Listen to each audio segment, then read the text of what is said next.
All right, we're going to pick up the story of the Stamp Act, and specifically where we are in, let's see, we have this correct. Yes, summer, fall, 1765. It's pretty clear from last time that the Stamp Act is going to be a dead letter in the colonies, because you will only have a Stamp Act if there's someone who will enforce the Stamp Act, specifically to collect the duties on stamped paper. So, what's that? Yeah, exactly. And one by one, we've gone through the different colonies and the ways in which the different forces, the mob, if you want to call it the mob, other people put direct pressure on stamp agents to say, you know, you're not only the stamp agent, but you have personal property, you have a business involved, and that's going to be a concern whether or not you continue to have that business. But I want you to understand that there are constitutional issues at play. Okay, they're a little bit different than the Sugar Act. It's something you're going to have to differentiate in the exam. Okay, why are the protests formed one way over the Sugar Act, and what were the colonists' objections? How do those objections change with the Stamp Act? Did Parliament cross a line according to the colonists? So this isn't simply about, all right, we're going to burn things and destroy and pillage homes simply because we're annoyed at paying a tax. That's part of it, but there is definitely a constitutional argument to be made where we're talking about external taxes on trade and internal taxes. We're going to see that play out and develop more when at the same time that Parliament is looking to pass a tax on stamped paper, they also inflict upon the colonies, as far as they were concerned, a tax on keeping soldiers within the colonies. We're going to discuss today the Quartering Act. All right, so now we have different chapters originating in Boston and Massachusetts of what we call the Sons of Liberty. We will also have chapters of the Daughters of Liberty. Again, everyone needs to be involved. When we're talking about the possibility is first raised over the Stamp Act about communities, individuals, and even whole colonies engaging in what we would call a boycott. Non-importation was the word that they used in 1765. Non-importation of British goods. This will be the action, the threatened action that breaks the back of the Stamp Act in England, as we're going to find out. So, what action do you take to make a statement about how you feel when it comes to the Stamp Act and taxes internally? That's done at the Stamp Act Congress, which meets in New York in October of 1765 for about 18 days. 9 colonies show up. 4 of the colonies, in those particular colonies, the governor has the ability to prevent anyone from going, and those representatives followed that idea. So 9 of 13. We're getting pretty good at having decent attendance at these. The Albany Congress, not so good, but 9 of 13 show up. And unfortunately for us, we don't have the official notes. I don't know if anyone took any kind of detailed records of what took place at the Stamp Act Congress. But what this group did is desire to have a statement of moderation. They leave this Stamp Act Congress with something called the Declaration of Rights and Grievances. Declaration of Rights and Grievances. They say they want the rights of Englishmen to tax themselves. Taxes originate with the elected legislatures. They also try to achieve at the Stamp Act Congress a consensus among the radicals and conservatives to speak with one voice. They appeal to the House of Commons, they appeal to the House of Lords, and they appeal directly to the King. Again, in very deferential terms, which is what you should expect to do when a man can order you to be hanged for treason, the King. So we are loyal. We are happy Englishmen and women, but we expect that you will treat us as equals. So this statement that comes out of the Stamp Act Congress is one of moderation. It's not a radical document. It is appealing for the repeal of the Stamp Act. They also said the riots are an expedient. It is not a wanton destruction of property, but we want to show by that action the seriousness by which we have our rights in mind to be defended. That's the goal there. There is, again, folks who are at the Stamp Act Congress who think, yeah, that was kind of unfortunate. We begin to see at the Stamp Act Congress folks who are thinking, what response should we have? We have more radical individuals there. We have others who say things like, look, let's take this as far as getting repeal of the Stamp Act. Others want to make more statements, like a guarantee that Parliament will not, in any case whatsoever, legislate tax laws. So while the colonies are coming up with creative ways to resist the Stamp Act, intimidate the collectors like Andrew Oliver and others up and down the Atlantic, in England, there is more and more of a feeling that the Stamp Act should be repealed. It is gaining momentum in Parliament and among the English people. There could have been an attempt to maybe enforce the law. This was the best opportunity the English had, as we're going to talk about with the repeal that does happen. Grenville, unfortunately for him, is not around anymore.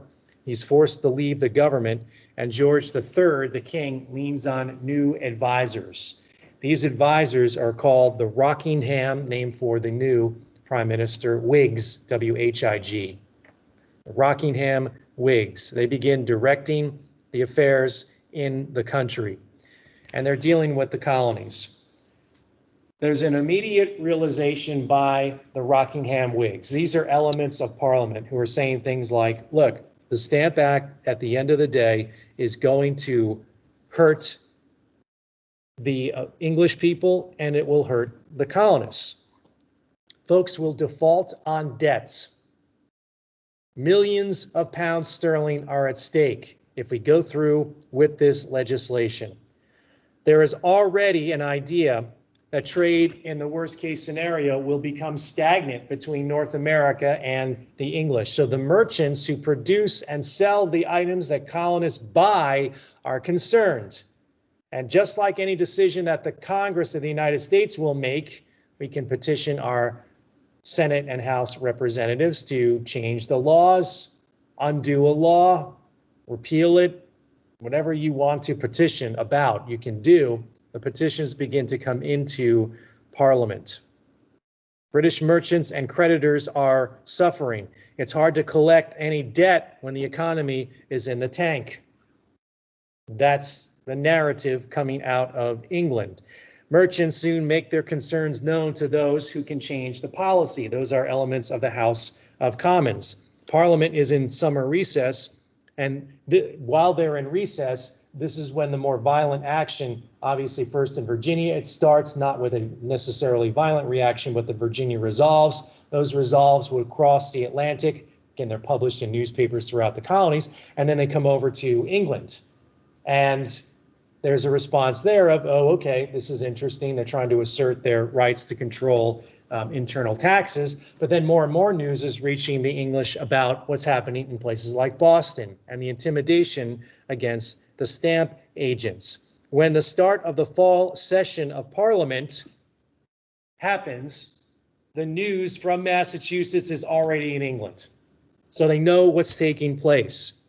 The Stamp Act riots, targeting Hutchinson's house, Andrew Oliver's house, mock burials of stamp agents, the effigy of the stamp agent that's hung up, cut down, beheaded, destroyed, everything. Many members of Parliament, MPs as they're called for short, members of Parliament, seem to be ready to listening to ideas of repealing. Others were interested in repealing, but then they heard about the violence in North America.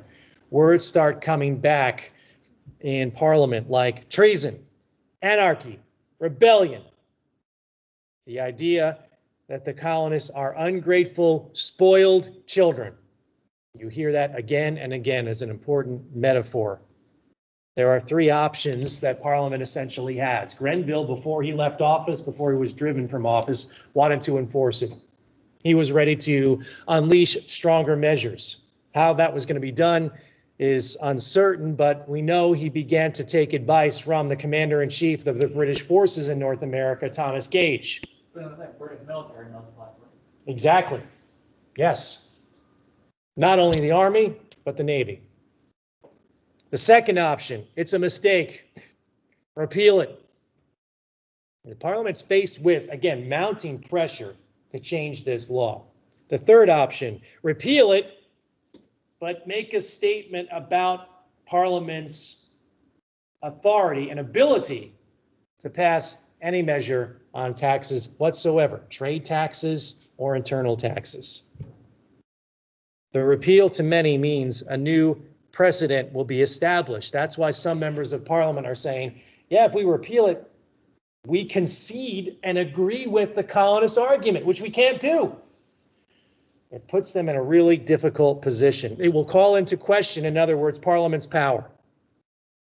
The loudest cry to not force the Stamp Act upon the colonies originate from merchants and traders. There were weeks of lobbying members of Parliament in a national campaign to repeal the duty. Letters appear in newspapers throughout England, especially in London.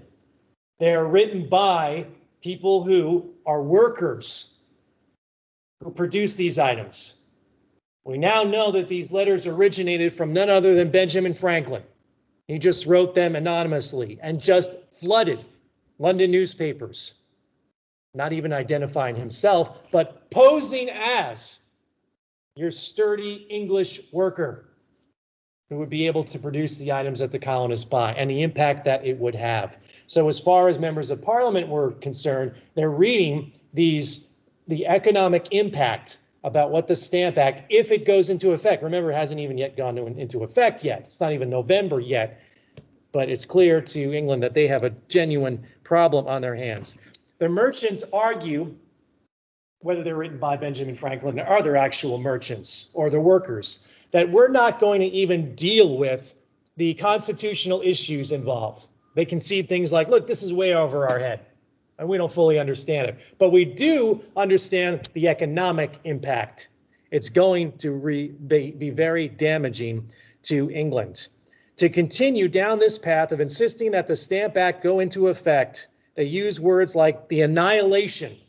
You see that word repeatedly. The annihilation of the North American trade.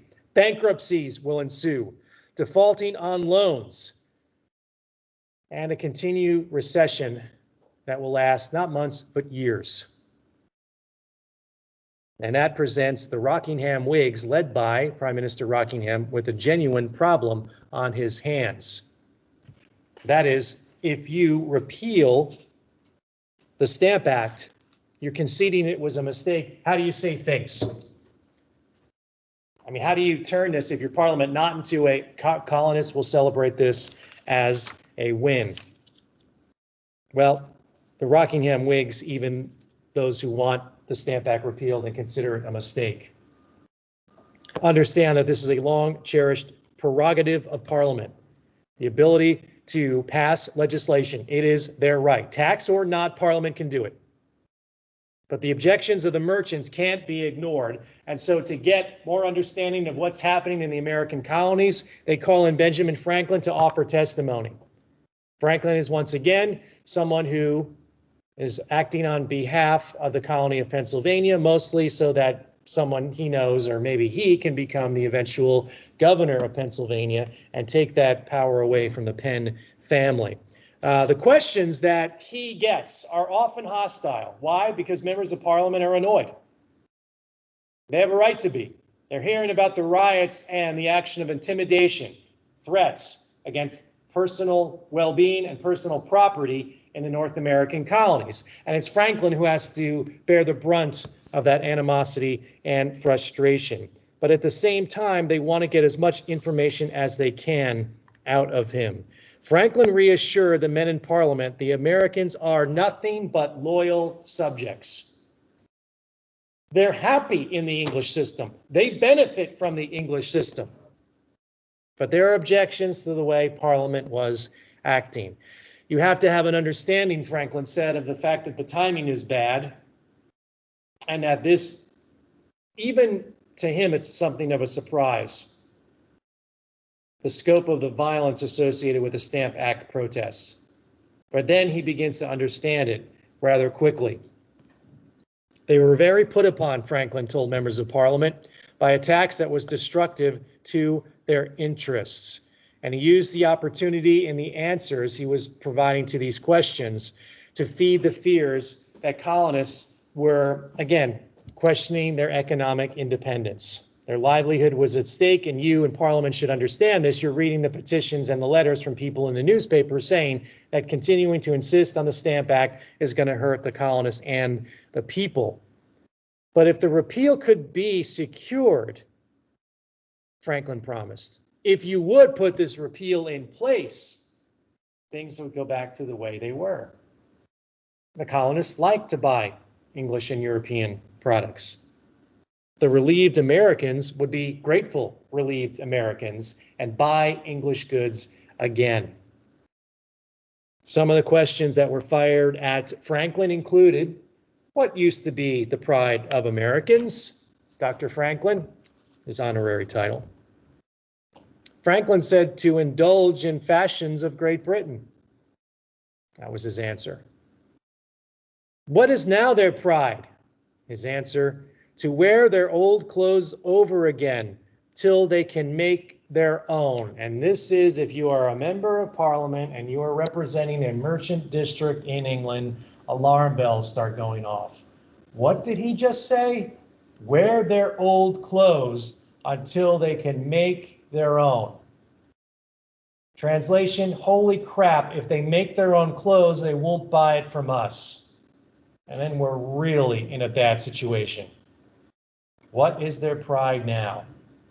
Franklin gets the information from people in several different colonies back to him. He may have been blindsided by the scope of the protest and the violence of the protest, but now he's beginning to understand what's happening in North America. He also says, and I think this is a brilliant, underhanded, subtle hint at members of Parliament. He says something like, there are probably, conservatively, he thinks, 250,000 men of military age in the colonies.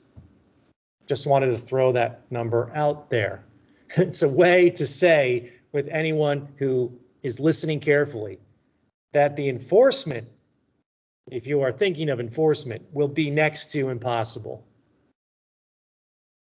Before the ministry, Franklin stressed the point of continuing what's taking place in the colonies would be particularly damaging, and to understand and reiterate that internal taxes is what the colonists object to, not taxes on trade. Taxes on trade pay for things like the Royal Navy, which the colonists live under the protection of the Royal Navy. You mess with a New England ship, if you're from, let's say, the North African Barbary pirates, and you'll have to answer to the British Navy.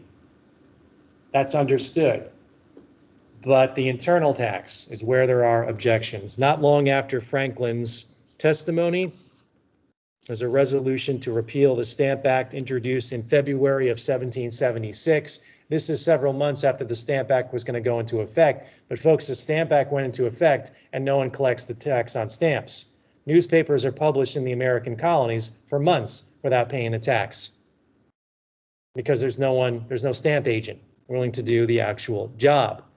So it's repealed, February 1766. But in a reassertion of Parliament's prerogative, Parliament passes what's known as the Declaratory Act. The Declaratory Act is easy to remember what it does. It declares that Parliament can pass legislation relating to taxation, and this is the line from the Declaratory Act. In all cases whatsoever. This is the face-saving measure Rockingham was worried about. We repeal it. By repealing it, do you concede? Meaning, do you agree with the fundamental argument that the colonists are making about internal taxes? Well, you have to say in some ways, yes. Parliament's saying, no, we're reacting to the economic ramifications or consequences that the Stamp Act will have. We're not splitting hairs and agreeing with external taxes, Sugar Act, internal taxes, Stamp Act. What can it do again? It can declare that Parliament has the right to pass legislation on taxes in all cases whatsoever. The Declaratory Act of 1766. It didn't mean resistance ended in the colonies. New York becomes the center of resistance over the 1765 Quartering Act. Little history about this. Every year, Parliament had to pass what's called, in England, the Mutiny Act. It was the legislation which made the British Army legal every year.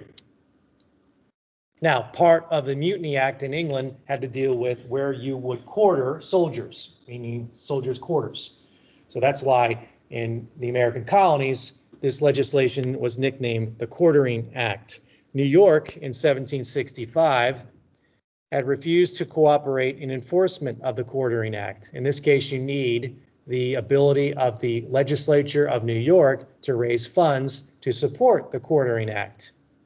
This was recommended by the Commander-in-Chief, Thomas Gage, in North America. In fact, Thomas Gage wanted in the original form, he suggested to Parliament that the Quartering Act in the American colonies, and why does it apply to New York? New York is technically the headquarters of the British Army.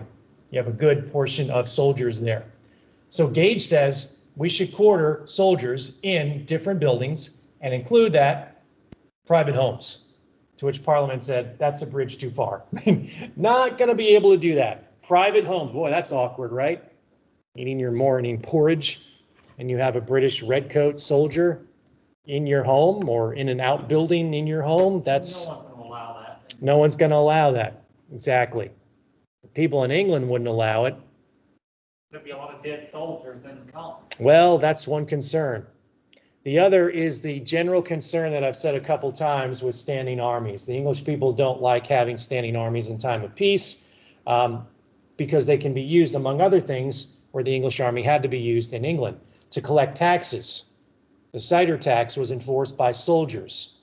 Soldiers aren't police, as we're going to find out when we talk about the situation in the West in the 1760s after Pontiac's rebellion. They're still having a heck of a time keeping order on the frontier. This is not what they're supposed to do. This is not what they're trained at doing. You know, knocking on settlers' houses' doors and saying, you're on the west side of the proclamation line, you need to move. Buzz off, lobsterback.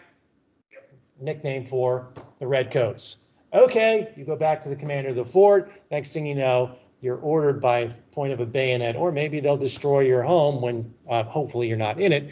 But it's not really what soldiers are expected to do. And so getting back to the Quartering Act, they wouldn't be in private homes. That would actually come later in a newer and more drastic Quartering Act in the 1770s. So we shouldn't confuse the two. Some of you might remember from discussions around, again, Boston in 1774, that there is a Quartering Act passed which applies to private homes. That's after the Tea Party. That's when England just cracks down on Massachusetts and specifically Boston. Okay, so the Quartering Act, what does it require? Well, the Quartering Act is acceptable in London as a requirement of post-war conditions. If the headquarters of the British Army will be around Albany, then you have to house these soldiers. The colonists, to them, over the Quartering Act, it is another tax. Soldiers have to pay for some basic food, but they don't have to necessarily pay for lodging under the Quartering Act. They also pay less tolls at ferries. When they have to do any crossings of rivers, they have a different rate. So there are certain advantages and financial relief that they get as soldiers. They also, again, can punish Americans for harboring deserters in the British Army and Navy. The British Army and the Navy are both known for harsh discipline. It's kind of required if you want to have some of the best soldiers and sailors in the world. You rely on the lash. A lot of Americans think that was just over the top, especially because in militia units in the American colonies, they don't apply it as often or with the same number of lashes that you can expect. Infractions typically in the British Army required 100 lashes on your bare back. That was horrible. A lot of people simply passed out somewhere in that process and left you with scars and a long time in healing. The Quartering Act, according to one observer, breathed what they call an air of severity and contempt towards Americans. It made the colony of New York, in this case, pay for, by raising the funds in New York, certain goods that were deemed necessities for the soldiers. It's another swipe at the colonial assemblies as far as they were concerned. So you can see you fit this narrative of the Stamp Act with the Quartering Act together, right? The Stamp Act was going to raise revenue. The revenue was raised in the colonies by the colonial legislatures. What the Quartering Act did is say you, the legislature of New York, must raise the money for these certain items, which we deem necessities for the soldiers. As one historian I see here in the notes writes about it, states the Quartering Act, it's always a different feeling or sensation when you hand over $1 to a friend than the sensation one gets from surrendering it to a mugger. If you're held up and told you're going to turn over this money, you're like, oh, if you give it to someone voluntarily who's a friend of yours, that's a whole nother matter. It ordered the colonies to supply items needed for troops. This is, in short, what the Quartering Act did, along with the quartering of soldiers in empty buildings. Didn't require that in private homes yet. So there was going to be a presence of soldiers. Now, what were the essentials? Firewood, candles, cider, beer, all essentials, hard cider for the most part, which is what a lot of people like to drink, and beer as well, inexpensive to make. But it's one of the required soldiers' rations. Okay, kind of makes sense in some ways. At the time, this wasn't really a big issue. Most troops stationed in the West, but this was about to change as things finally began to settle down in the aftermath of Pontiac's rebellion. So the legislatures, and in this case, New York, would have to, within their legislatures, actually raise the money. Troops were moved possibly into the cities. They're talking about it. Gage wants to do it. Move soldiers from the frontier into the cities to make sure that the Stamp Act is enforced, and most were assigned to New York. There was also looming threats along the Hudson River Valley. Tenants were becoming very angry at their landlords. Soldiers might be used to keep them peaceful. Soldiers to enforce laws. Duh. So you'd think the landowners would be happy to have the help if they could, but they weren't. And those landowners, many of whom were in the New York Assembly, decided they would not vote any support or acknowledge the Quartering Act. And that's where we run into the issues, the outright resistance. Okay, we'll switch notes and talk about the aftermath of the repeal, and then we'll briefly introduce. Let's get this larger for everyone to see a little bit better. And here we go. Okay.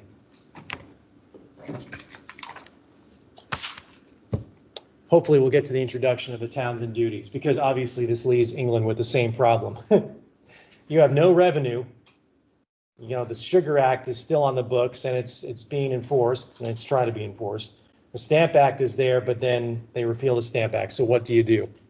Well, in the short term, there are popular demonstrations which greet the repeal of the Stamp Act in both America and in Great Britain throughout 1766. Many compare these celebrations to the aftermath of the Treaty of Paris in 1763. Again, just a few short years before. The elation associated with the knowledge that the war ended, the war between both France and Spain. Same kind of mindset as what greets news of the repeal of the Stamp Act.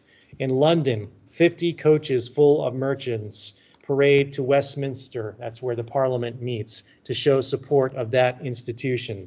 Merchant vessels up and down the Thames River in London fly flags, or the term would have been full colors of their different flags in celebration to the sound of bells pealing throughout the city. Then these ships left for the American colonies full of goods, and to report also the good news. So they're carrying news that there is a repeal, which would take conservatively a month to get from England to the American colonies. And they're also full of items, much to the relief of the merchants and those who are employed by the merchants to make these items, that they will have once again, markets, loyal markets in the American colonies. 2 months later, news reaches the colonies. Bonfires and memorial services take place along the coast. Banquets and toasts of beer flow in the different seaports. Printers crank out announcements as fast as they can in unstamped paper that they are now, again, no longer have to worry about the enforcement of the Stamp Act. In New York, it got a little rowdy, to no one's surprise. There was drinking, shooting of guns, fireworks, toasts to those who had spoken, like William Pitt, who said, we can't put this upon the American colonies. William Pitt, the man who had been engineered England's success in the last war, was someone who was an advocate for, seen at least as an advocate, for the American colonies. He had given a speech in early 1766 backing the repeal of the Stamp Act. The colony of New York, which interestingly will not vote for the funds for the soldiers in their colony, nevertheless voted for a lead statue of George III on horseback. Very famous. 10 years later, they'll pull that statue down, they'll melt the lead, and they'll shoot it at British soldiers. Just interesting the way these things happen. And we need bullets to take what you can get. Exactly. John Hancock, the wealthy merchant in Boston, opened his wine cellar of Madeira and celebrated with the city.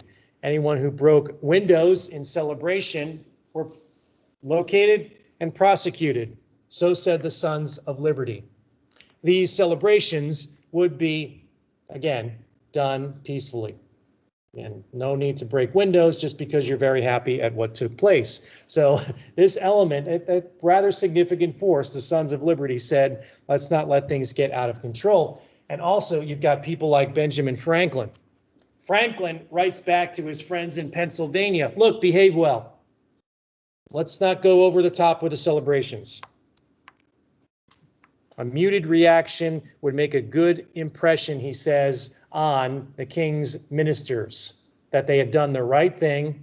Not, yay, we won, yay, let's go, shoot some things in the air and do this and that and go too crazy. It would also aid in Franklin's goal to replace the pens as a predominant force in the colony of Pennsylvania. With the importation ban lifted, makers of homespun, that rough cloth that you could actually manufacture within the colonies, said, thank goodness we don't have to wear this scratchy, itchy stuff. We will donate the clothing we make to the poor. Let them have it. And we will begin once again to indulge in, as Franklin promised, the English and European fashions. Many legislatures sent an address to Parliament, which talked about the gratitude that they had for that institution. Virginia decided not to send an actual address of gratitude. They simply said they were grateful that the Stamp Act was repealed. There was some talk in the colony of Virginia, because you couldn't have New York by itself do it, cast some kind of statue of George III, and then they said, no, now we're going to give up kind of on that idea. There were people in the colonies and in England who thought that this will restore harmony between Great Britain and the colonies, and that the English had a strong control over North America. There was an expectation that they would be a return to prosperity. This is what the merchants had promised when they lobbied members of Parliament. If you repeal this, things will get better. The Stamp Act, they said, had caused a depression. No, it hadn't. But perception and reality are two different things.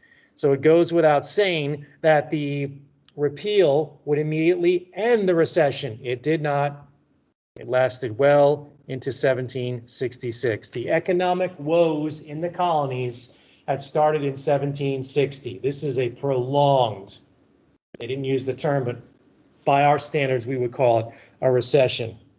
It also, they thought, might mean an end to the divisions within each of the colonies. Remember, we said already that protests over the Stamp Act were more important than the East-West divide, the city and the countryside that existed within each colony. You know, the country versus the court party in Massachusetts. The folks associated with Samuel Adams and later John Hancock and James Otis on one side and Andrew Oliver and the Hutchinson family and Governor Bernard on the other. Okay, this would end it. They would return to a unified sense of being in each of the colonies, and that wasn't the case at all. They went back to squabbling because, oh, okay, we unified ourselves over the Stamp Act. The Stamp Act is repealed. We can get back to the petty bickering that marked the way things were done within each of the colonies. America is more divided than ever in 1766. The reality from the British perspective on governing the colonies is a lot different as well. England, we can say this accurately, is barely hanging on to their newly acquired territory at the end of the French and Indian War. Grenville's ideas already were falling apart about new colonies, new management, new priorities, and new reforms. Said differently, Grenville's problems in 1766 were no closer to being solved than they had been in 1763. And they include the Indian Rebellion, which was just barely ending. I mean, the English soldiers in North America had to fight for nearly a year and a half. Money problems for the future. He wasn't raising the revenue he had to. There was also that scary, everyone's celebrating, yay, we repealed it. And people in England are saying, it's great, we repealed it. But some folks are like, yeah, but what do we do with the problem of raising revenue? We still have that left. What's going to replace? Can we replace the Stamp Act with anything at this point and not expect to see strong resistance from the American colonies? There is a great deal of uncertainty in the relationship between Great Britain and the colonies. What next, in other words? What next after 1766? The recession continues into that year. And more importantly, we have the sovereignty or power of Parliament to be challenged. England blinked in the staring contest with the colonies. England blinked. And there are misconceptions and a lot of resentments that continue to plague the relationship across the Atlantic. There are problems with dealing with the legislatures. You could punish the legislatures, which is what the new Chancellor of the Exchequer decided to do. His name was Charles Townshend. He's there in the notes. So he's going to be calling a lot of the shots after 1766. His title is Chancellor of the Exchequer, kind of a treasurer kind of a role. And he needs to raise money in the colonies. And he needs to raise and find a replacement for the Stamp Act that had never gone into effect. And also deal with the resistance to the Quartering Act, especially in New York. And maybe a third goal for Townshend would be to finally put down what he calls the Popular Party in Massachusetts. Get rid of those who opposed Thomas Hutchinson and embolden royal government in the colony of Massachusetts. There were other problems that Townshend had to deal with. The West had proven to be absolutely ungovernable. The Crown is helpless to regulate trade with Native Americans. Settlers continue to defy the law and encroach on Indian land, ignoring the soldiers who told them, nope, you're on the other side of the proclamation line. Hunters and farmers build cabins within sight of the forts. Soldiers go out, say move, they don't, they burn them out, they come back in force even stronger the following year. Virginia families were descending on the valley of the Monongahela near Fort Pitt. They couldn't be stopped. They were asked to leave by the commander-in-chief, Thomas Gage. The squatters ignore his orders. The other problem is by simple numbers. The British were keeping, as much as the colonists didn't like them there, a modest number of soldiers, especially in the West. You cannot, around areas of Fort Pitt, patrol all that territory with the equivalent of 3 companies, 300 soldiers. Just can't be done. It's not practical. These are thousands of square miles in what's now Pennsylvania and Ohio. The British subjects, even worse, who live on the margins are committing random murders against Indians in the area. Why? They're still seething from how bloody that frontier had been during the French and Indian War. Think for a minute about the Paxton Boys that we talked about. Peaceful Indians allied to the colony of Pennsylvania were murdered. And for their own safety, they were moved into a jail so that the people who sympathized with the Indians wouldn't see them slaughtered as well. The commander at Fort Pitt tells Gage is in New York, Pitt obviously in western Pennsylvania. The commander there tells Gage, look, the Delaware, the Shawnees, they're threatening to take revenge on the squatters and start a general war. Gage's response to the commander of Fort Pitt, have your soldiers keep their head down. Hope for the best. Only attack the settlers. We know who's at fault. It's the land-hungry traders, trappers, colonists moving to the west. British soldiers are not a police force. They're being taxed beyond their abilities. Things get worse even when we're talking about other areas. Now, so we've got the New West. This is the new colony that the British have after 1763. They also have 2 colonies in the South. Disputes over command also riddled British regiments in places like the Floridas. There is a story in the aftermath of the French and Indian War of one British regiment besieging another. Can you imagine that? In West Florida. As officers squabble and the soldiers, some aligned with one officer, some aligned with another, nearly come to blows. It would have been high comedy, except for the fact that this is the last thing you need, because to the west of Florida, in Georgia, and along the territory that is now Alabama, you have a strong Creek Confederacy that's threatening to attack British forces in the Floridas. In Canada, the royal governor is continuing to let the French law operate and not call any assembly by which the people, the British people in the French in Canada, can actually make their voices heard. When he tries to take command, the royal governor in Canada tries to take command of the British soldiers. He's, again, in charge. He's technically the military governors can command, and the governors of the colonies can command the militia. When this guy tries to do it, the soldiers ignore him. So what I'm saying by these random examples is that the British have a genuine authority problem in the American colonies. These cases have nothing to do with the Stamp Act, but the civil and military authority is very much hanging by a thread in 1766. The empire is in trouble of managing the new territory, and they realize that. To deal with some of these measures, Townsend decides to pass what he calls the Revenue Act of 1767. We call them the Townsend Duties, the nickname for them. To this day, that's what we call them because it's associated with Charles Townsend. It is a duty, a tax, on glass, lead, tea. Luxury items mostly, but some of them are necessities. Paint, paper, some of those things are thrown in there as well. Tea is kind of seen as a necessity. This is not North America of coffee drinkers. Everyone is basically, who can afford it, a tea drinker. This would raise a good amount of money. And why would anyone object to it? It's a tax on trade. What could possibly be the problem? Well, the other part or element of the Townsend duties is that the New York Assembly was closed. They shut down New York's government until the Assembly agreed to pay for, in a form of a tax raised within the colony, the items that were deemed necessities under the 1765 Quartering Act. It also meant that if you pass any legislation during the past year in New York, it's null and void. You think the people's representatives have passed legislation? Nope. Now, the governor can strike down any legislation. They can veto it. The king can also has a veto on colonial legislation. So that part of it didn't really seem necessary, but it's sending a message. That's what they hope to do, certainly.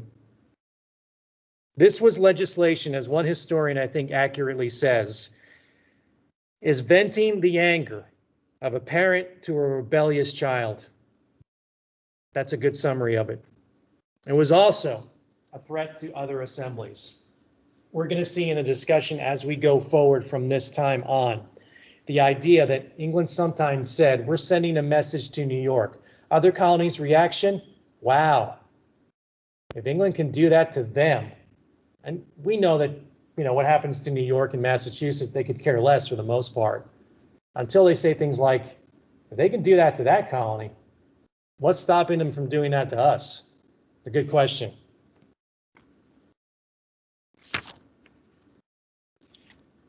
The problem for the Townsend duties, and this is where Townsend and company, who thought so hard about how they would raise revenue, overstepped, is the question of, was it wise to put a duty on these items? What would be the response in America?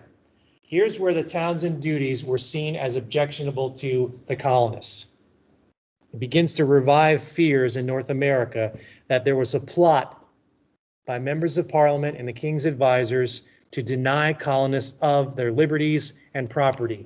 Now let's get into the details of the Townsend duties. Those items that were taxed, trade items, would be used to pay the salaries of royal officials. Pockets would be picked, in other words, and a time-honored constitutional tradition would be violated. Who sets the salaries for royal officials in the colonies? The colonial legislatures. Under the Townsend duties, that's done.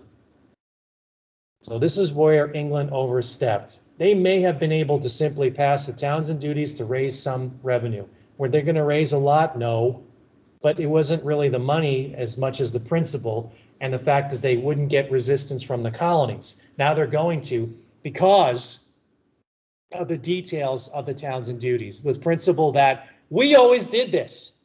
We set the standard, we set the salary of the royal governors and other royal officials within the legislature of that colony. And now England's taking that away from us.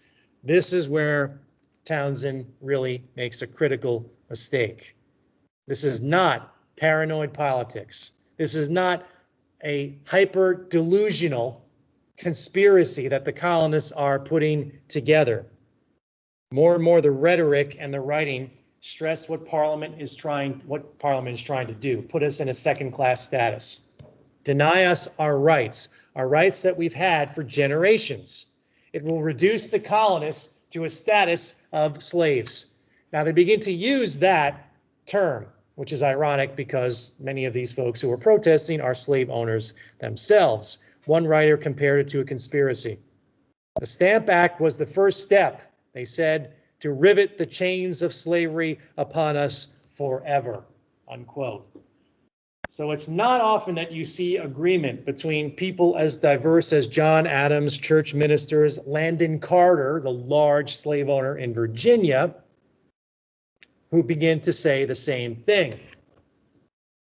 The Quartering Act, they misstepped with the Stamp Act and we got it repealed. The Declaratory Act was the preface, then the Quartering Act, now the Townsend duties are the methods by which England will reduce the colonies to slavish non-resistance. This is the genuine fear in the different regions. Gage always had told his bosses, this is not a resistance only in the cities. If you think it is England, you're wrong. They never get this right, the English. They underestimate how widespread the dissatisfaction is, whether it be in economic terms, because if you're not an expert on constitutional matters, you can see in everyday affairs how this will change your life. And to use a loaded word like slave, especially as it comes from slave owners, is interesting. Who do you blame, though? Do you blame the ministry? You blame the parliament? The king?